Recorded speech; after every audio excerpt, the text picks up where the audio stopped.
दोस्तों लेकर आ चुके हैं बिहार और देश दुनिया की फटाफट कई सारी महत्वपूर्ण और बड़ी खबरें। जैसा कि आप लोगों को दोस्तों पता ही आज है 15 अगस्त। तो दोस्तों आप लोगों को इंडिपेंडेंस डे की बहुत बहुत मुबारकबाद। चलिए आप फटाफट सभी खबरों को जानते हैं। इससे पहले इस वीडियो को एक लाइक जरूर कर दीजिएगा। विकासशील इंसान पार्टी प्रमुख मुकेश सहनी की एनडीए में वापसी की सुगबुगाहट तेज हो गई है। इस बीच बिहार की नीतीश सरकार में भारतीय जनता पार्टी कोटे के मंत्री प्रेम कुमार ने बड़ा बयान दिया है। उन्होंने कहा कि मुकेश सहनी एनडीए में आ रहे हैं और हम लोग मिलकर उनका स्वागत करेंगे। प्रेम कुमार ने यह भी कहा कि सभी को अपने इच्छानुरूप काम करने का पूरा अधिकार है। अगर सहनी एनडीए में आ रहे हैं तो इसमें बुराई क्या है। मंत्री के इस बयान के बाद वीआईपी के बिहार विधानसभा चुनाव से पहले महागठबंधन छोड़ एनडीए में वापसी की अटकलों को बल मिल गया है।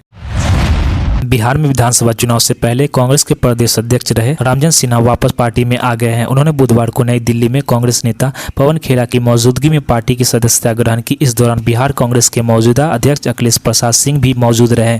रामजतन सिन्हा ने कहा कि यह उनकी घर वापसी है। बता दें कि उन्होंने 2003 से 2005 तक बिहार में कांग्रेस की कमान संभाली थी। 2005 में पद से हटाए जाने के बाद सिन्हा ने कांग्रेस छोड़ दी थी। इसके बीच में उन्होंने मुख्यमंत्री नीतीश कुमार की जनता दल यूनाइटेड को ज्वाइन किया था, मगर नीतीश से भी उनका मोह भंग हो गया है।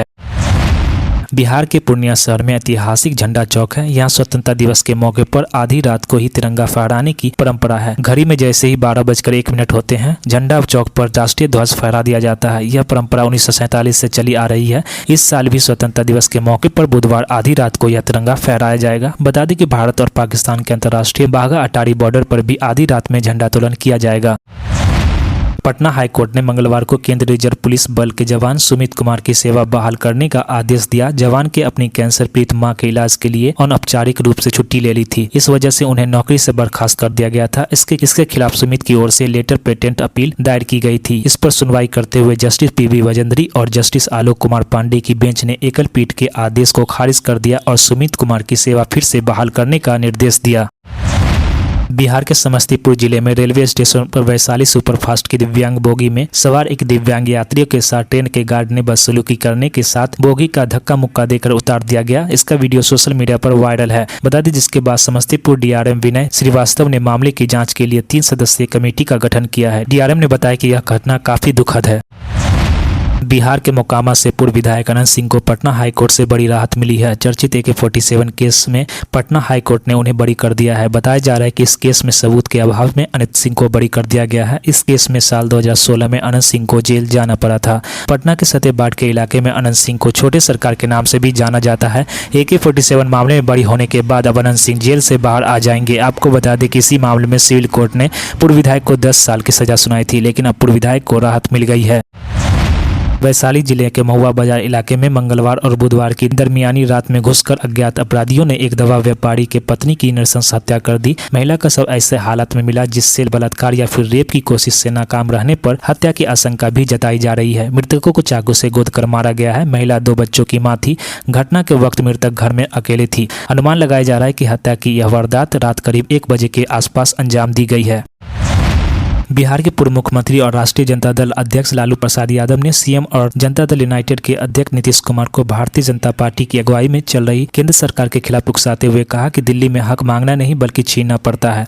लालू यादव ने अपने रेल मंत्री कार्यकाल के दौरान छपरा में दरियापुर में बने बेला रेल पहिया कारखाना का हवाला देते हुए नीतीश सरकार से पूछा है कि राष्ट्रीय जनतांत्रिक गठबंधन यानी एनडीए सरकार के 10 वर्षों के बिहार की घोषणा के अलावा क्या मिला है। लालू यादव ने कहा कि 2014 से 2024 तक 31, 39 और 30 सांसद लेकर भी दिल्ली के सामने गिड़गिड़ाने से इनको कुछ नहीं मिलता है। पटना सहित पूरे प्रदेश में स्वतंत्रता दिवस के दिन हल्की से मध्यम स्तर की बारिश और बादल छाए रहने का पूर्वानुमान है। मौसम विभाग ने मंगलवार को प्रेस विज्ञप्ति जारी कर बताया कि 15 अगस्त को सुबह के समय हल्की से मध्यम स्तर की बारिश हो सकती है। इस दौरान बिहार का अधिकतम तापमान 28 से 31 डिग्री सेल्सियस के बीच रहेगा। वही बुधवार को पटना सहित दक्षिण पश्चिम एवं दक्षिण मध्य भागों में कुछ स्थानों पर गरज चमक के साथ वर्षा भी हुई है। राजधानी पटना के सटे सिटी इलाके में अजय कुमार शाह की गोली मारकर हत्या के मामले में अब सियासत भी शुरू हो गई है। अजय कुमार शाह के बारे में कहा जा रहा है कि अजय भाजपा बजरंगपुरी मंडल के पूर्व महामंत्री थे। इस इलाके में हथियार से लैस बदमाशों ने बूथ संचालक की गोली मारकर हत्या कर दी थी। घटना रात करीब 10 बजे आलमगंज थाना क्षेत्र के बजरंगपुर मोड़ के पास घटी। अब बिहार के नेता प्रतिपक्ष तेजस्वी यादव ने एक्स पर राज्य सरकार के खिलाफ निशाना साधा है। तेजस्वी यादव ने इसे जंगल राज कहा है। केंद्र सरकार के एनडीए सरकार में शामिल हिंदुस्तानी अवाम मोर्चा ने मांग की है कि गया एयरपोर्ट का नाम माउंटेन मैन दशरथ मांझी के नाम पर रखा जाए। बता दें कि हम के राष्ट्रीय अध्यक्ष जीतन राम मांझी अभी केंद्र सरकार में कैबिनेट मंत्री है। जीतन राम मांझी के बेटे संतोष सुमन बिहार में कैबिनेट मंत्री है। 14 जनवरी 1934 को जन्मे दशरथ मांझी गया के नजदीक एक गाँव गहरौल में श्रमिक थे। उन्होंने हथौड़े और छेनी की मदद से 360 फीट लंबा और 30 फीट चौड़ा तथा 25 फीट गहरा रास्ता बना दिया था। 12 बर स्थित बाबा सिद्धेश्वरनाथ मंदिर परिसर के पास रविवार की मध्यम रात्रि हुई भगदड़ के सिलसिले में 7-8 अज्ञात लोगों के खिलाफ प्राथमिकी दर्ज की गई है। मखदूमपुर के बीडीओ स्वाति कुमार के बयान में विशुनगंज थाने में मामला दर्ज कराया गया है। विशुनगंज थाने की पुलिस ने बराबर पर्यटक थाने में केस रजिस्टर करने के लिए आवेदन भेज दिया है। कोलकाता के सरकारी अस्पताल आरजेडी पर मेडिकल कॉलेज में महिला डॉक्टर से हवानियत ने पूरे देश को हिला दिया है। इसका असर यह हुआ है कि देश भर के अस्पतालों में डॉक्टरों ने अपनी सुरक्षा लेकर विरोध प्रदर्शन तेज कर दिए हैं। इस बीच कोलकाता रेप मर्डर केस में सबक लेते हुए असम के सरकारी अस्पतालों ने महिला डॉक्टर को सलाह दी है कि वे रात के वक्त सुनसान जगहों से दूर रहें। हालांकि जब मेडिकल छात्रों ने इसका विरोध किया तो प्रशासन को अपना यह परामर्श रद्द करना पड़ा। स्वतंत्रता दिवस से एक दिन पहले सुरक्षा बलों को बड़ी कामयाबी हाथ लगी है। जम्मू कश्मीर के डोडा जिले में ऊंचाई वाले इलाकों में बुधवार को जारी एक अभियान के दौरान सेना ने 4 आतंकवादियों को मुठभेड़ में मार गिराया है। हालांकि इस अभियान में सेना के एक कैप्टन भी शहीद हो गए हैं। अधिकारियों ने यह जानकारी दी। इस मुठभेड़ में एक नागरिक के भी घायल होने की खबर है। शहीद कैप्टन दीपक सिंह 48 राष्ट्रीय राइफल के जवान थे। घायल नागरिक हिरनी गाँव का निवासी है। उससे मामूली चोट आई है। एयर इंडिया की बोइंग 777 फ्लाइट अपनी उड़ान के 3 घंटे बाद वापस मुंबई लौट गई। इसमें लगभग 310 लोग सवार थे। फ्लाइट ने बुधवार को मुंबई से लंदन के लिए उड़ान भरी थी, लेकिन केबिन में दबाव कम होने की समस्या के चलते इसे वापस आना पड़ा। फिलहाल फ्लाइट सुरक्षित रूप से मुंबई लौट गई है। फ्लाइट ट्रैकिंग साइट के अनुसार विमान ने सुबह 8:36 पर उड़ान भरी थी और जयपुर के पास पहुंचकर क्रू ने वापस लौटने का निर्णय लिया। विमान सुबह 11:28 पर मुंबई में वापस लौट आई।